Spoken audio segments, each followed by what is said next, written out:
At least 9 people have been detained in a series of raids in neighborhoods across Brussels. The question now, could those people be linked to Bilal Hadfi? He's one of the suicide terrorists, the bombers, who blew himself up outside the soccer stadium, the Stade de France, here in Paris last Friday. We also know that 4 terrorists, including the ringleader, Abdelhamid Aboud, have links to Brussels. Let's now go to CNN's senior investigative correspondent, Drew Griffin, in Brussels. Drew, we know that some of the terrorists were relatives to one another. Was anyone detained today with specific links to the terrorists?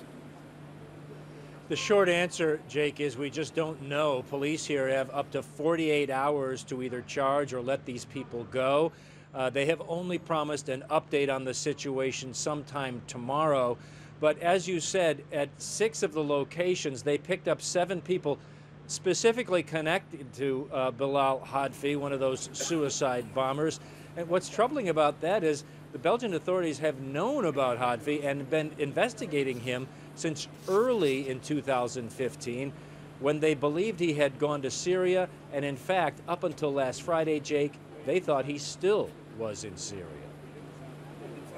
Interesting. And of course, Drew, some are criticizing the Belgian government, saying that they're merely trying to play catch up with individuals that they knew about before, rather than preemptively following information, seeking intelligence, looking for potential terrorists.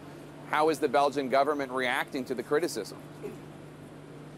Well, I think there was strong reaction today. The Prime Minister apparently hearing those allegations that, that Brussels and Belgium in particular are the weak link in this kind of counterterrorism network.